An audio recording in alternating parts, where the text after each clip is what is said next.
Hi, babies. Can you hear me? How are you doing? I'm coming on here doing these videos live until editing gets possible for me again.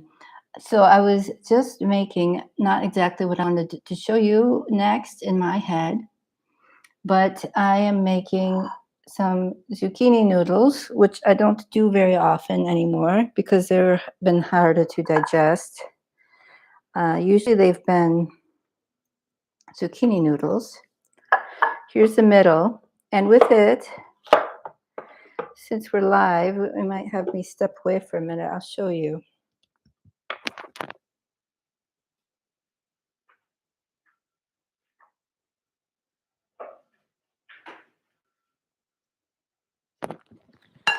So it's a version of this dish here. This is from this recipe, yellow curry noodles, two ways. This is going to be adapted from Medical Medium Liver Rescue by Anthony William.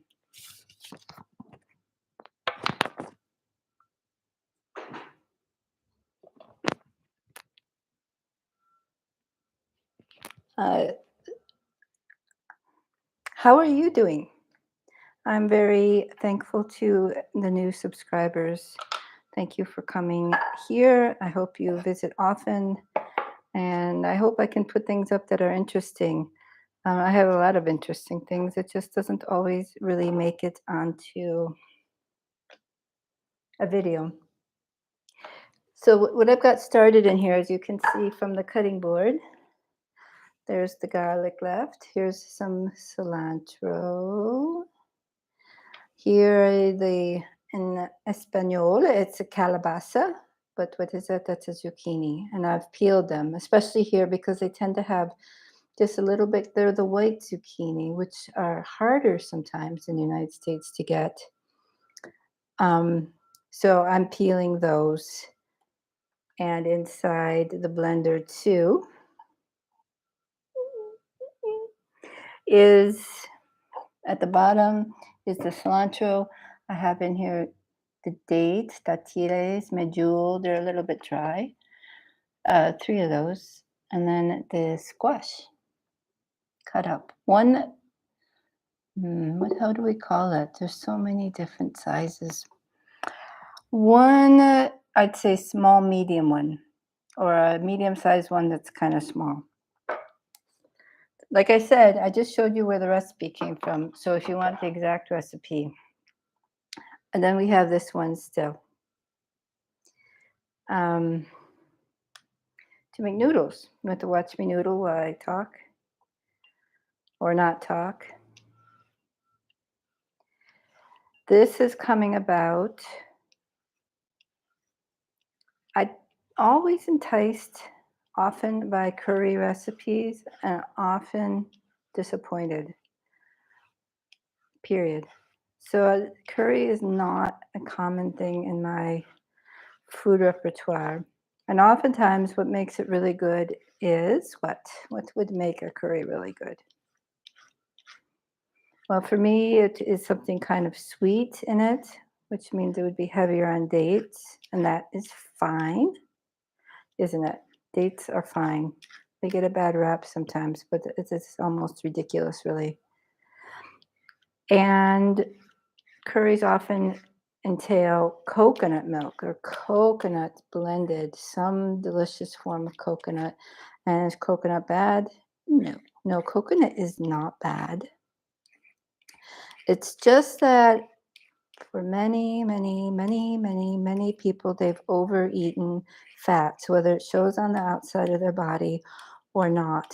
This is part of the work I do, is to help people who have seldom symptoms called mini symptoms, frequent mini symptoms, or infrequent big symptoms.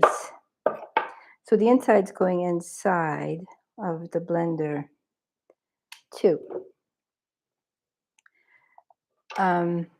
These infrequent big symptoms or little mini symptoms is an indicator that something's giving you a message. It often happens. People, you're familiar with getting messages from your body, but the interpretation sometimes can go astray based on what information or how you're informed.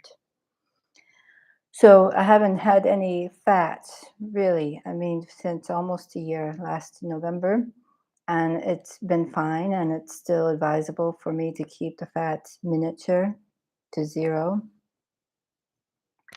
Um, but I suddenly hit a little wall and wanted to have, I had some avocado and things. Now, of course, I'm not going to sit here and tell you every little detail of my food, which would be a little bit boring. If you want to know, just leave a little thing down there or contact me at the website. I have great things up at the website. I'm loading up for people transitioning that you can mix raw foods into. They're healthy snacks, foods, health products, toiletry products. When I say that, I mean like bamboo toilet paper and natural kitchen papers. Anyway, so this recipe does have coconut in it. I happen to easily get coconut, and I thought I would make a coconut one, even though I'm starting the liver rescue cleanse. It's allowed, and I just am putting it in a little bit. Why would I keep the fats out? I don't think this people hear this enough. Because if the fat, when the fats raise in your bloodstream, which means when you've eaten them and they go in, that's it. It doesn't take much more than that. Your liver produces adrenaline because it has to help the heart beat harder because the fat, that's not water. I don't have any water here. I don't have any fat sitting here. But like the noodle goes through and it's got a little bit of fat in it, but it got mostly water. So the heart doesn't have to beat so hard to incorporate the food that's just been eaten. Uh, so the adrenaline does that with epinephrine, and this epinephrine, unfortunately, then also with thinning the blood, also can eventually flood the brain and it floods the liver, which to those two organs is like a little bit like battery acid. It's very acidic for it, and it's very hard for those two things to have it happen often. Okay, so there's another reason what fats do is, of course, they then thicken the blood, and they also are in the blood, um, and they can float around in the blood, which contributes to dirty blood syndrome, which many people have, especially as they're older and haven't cleansed, and the blood clots, which are also dangerous. So it's not like, and then exercising can help, but it doesn't alleviate excess fat. So if you're eating excess fat and you love it, you love it. Part of it is your response and your happy high that we get from the adrenaline epinephrine going into the body, which seems fine and normal until you get exhausted and they wind up with some disease. So, on that happy note, it's not bad. It's just we need a lot less than what most people consume, a lot less. And proteins, animal proteins, even some vegan proteins are going to have fats in them because they're kind of correlating these proteins. Let's get on with the rest of the recipe though, if I can. So we went through that. Oh, and in here also is lovely garlic. I'm going to have to step away. Here are the noodles.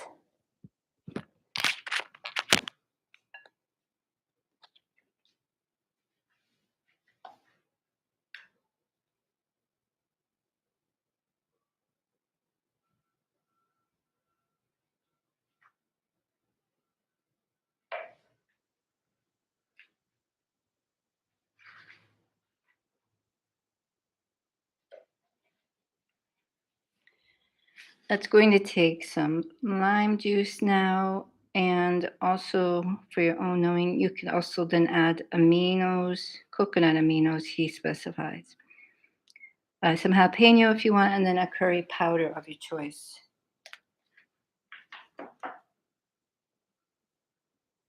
I'm going to get the coconut.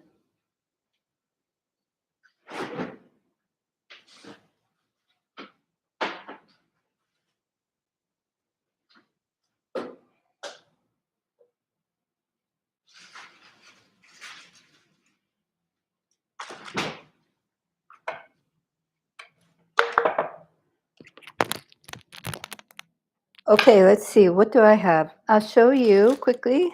This is the type of coconut I'm getting from the little man on the corner. Sells one bag, you get the coconut water, and the other bag, there is the coconut. My cats love this. Now, these are green coconuts, but these here in Mexico, they don't, the inside coconut itself is quite thick. It's very, very hardy. It's not the thin jelly-like one. But that had made into its pink in the blender. And I didn't want to make it sweet. I put onion in there. I didn't put garlic, and I put something else I don't remember. So it's very, I guess it would be equated to cheesy more. And it's not fermented. So that is very appropriate for this dish. And in goes, I'm going to put equivalent of about a tablespoon. It looks big on the camera. It's little. Maybe a half a tablespoon even. And I'm going to, in mine, use some, this is kelp powder for a little bit of salty, some celery would work, a little bit of celery. Very, very good to incorporate into your cooking. That goes away. And I've also bought today something kind of noodly. Would be some bean sprouts. They got nice sprouts in them, so those will go in the bowl. This is very, very simple. Very simple. Later in the afternoon meal that I would be eating. I have to say, on this nearly 1 year with medical medium, the low fat adjustment has made it so I can actually, I couldn't eat, I couldn't eat past like lunch meal. I would have a salad at lunch-ish, yeah, lunch. And then what would happen is then I was gone. I was just couldn't move hardly. I had to know that I had all my things done I needed done by 2:30. I needed to be resting and laying down and know that I could rest for about 3 or 4 hours before anything else. And then I wasn't really even hungry. Within the healing, then that started to fluctuate and change in different ways. That's cilantro and one stray radish leaf. Eat those radishes. Just get on radish kick. I wasn't eating root vegetables for a long time, and I still only do it for the radishes if I can help it. And garlic, incorporating garlic. So anyway, now I can have the morning things: celery juice, lemon water, smoothie. Maybe depends on if I'm doing a cleanse or not. Depends on what comes after the celery juice. Now I'm starting with juicing more. Just the other day, and again this cleanse. Okay, puppies. I'm going to leave you with the bowl while I blend.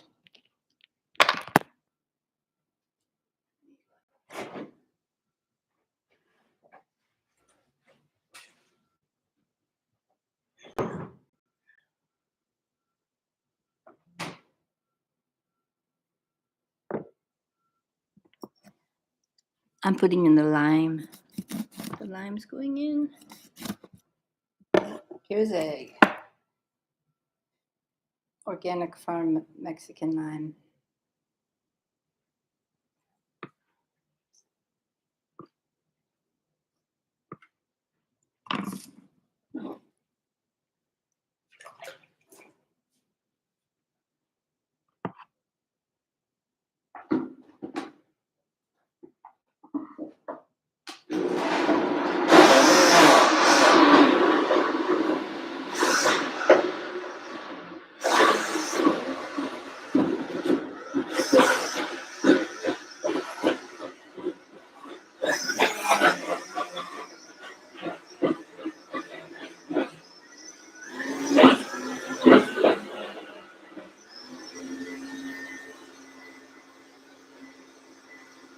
Little turmeric.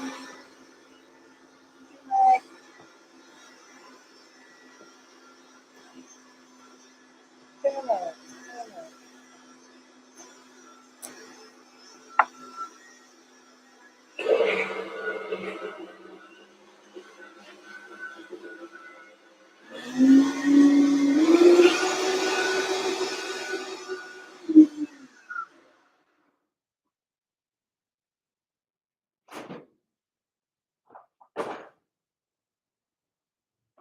I only have garam masala.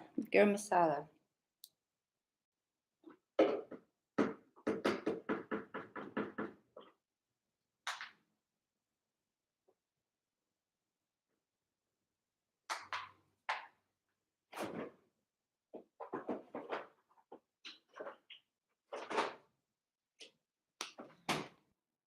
And a bit of spicy pepper.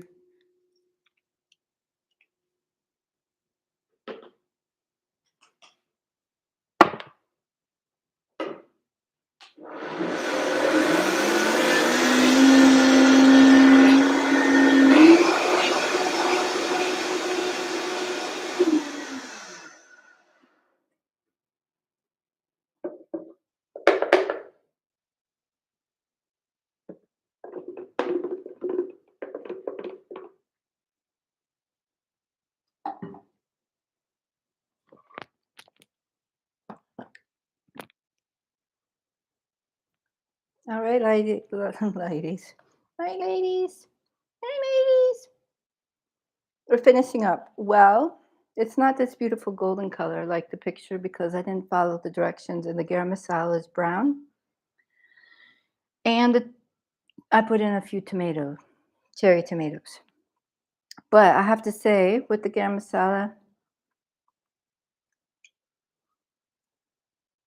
it's good. I can taste it. And this then can also, if you wanted to cook it, maybe with some onion in a pan. And you could even you either put it in a pan and keep it very, very, very low, or put a double boiler. You could warm it in the top of a double boiler to get it just warm enough. You could even measure the temperature for the keeping the raw element of it, and that would work really good and incorporate, especially with the spices. You know how the spices change a little bit when they heat. Well, I think it's turned out pretty good for an adaptation and experiment.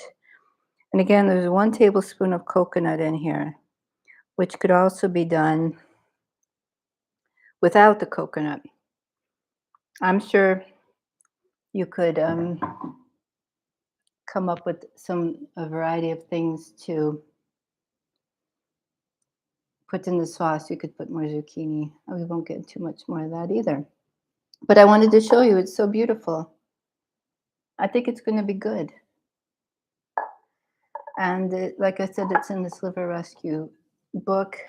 And like many of the uncooked and low-fat foods, they're all excellent for your liver because it lifts the burden and lets your liver do some other things besides panic about toxins and fats and things like that. Okay, if there is anything else. No, there isn't anything else right now. Please enjoy my other videos. I hope that you can start to introduce yourself to the Qigong. It's very, very good for calming nerves. It's very, very good for reinvigorating, but on a really subtle level, all the organs in your body. It is almost like a mini internal massage, this Qigong that I have on my channel. Um, and I can do private lessons via the website, uniquerawfoods.com, where I also offer some guidance for meditation. Now, we could either set up one on one or, yeah, right now it would be one on one. It wouldn't be any taped course or something like that. So you'd have to kind of rock up a bit and take a look at things. And really, one thing about working with people one on one that I've definitely learned, you are present, the person's present, and within 1 hour, I swear, like a week, a month worth of things can can generate. You have the attention, it's for you. Learning off the computer is good, and you can gauge yourself, but coming face to face with somebody who really cares and who can see and help you, um, it'll help you a lot. So I hope that is a good recipe you could try. Of course, visit the website to get Delicious 42, which is all the recipes at Unique Raw Foods. And some of them are reminiscent of things like this. Um, I guess I could be making the recipes from there, but I don't always. I made the apple stack the other day. Apples with date paste, homemade date paste. Stack them up thin, and I put it in the dehydrator, and it's like a caramel apple pie. Okay, thank you. Thank you. Please share this video if you can. And if you make anything from there, I do have an Instagram account, and you could tag me. Take care. Stay strong and beautiful. Bye bye.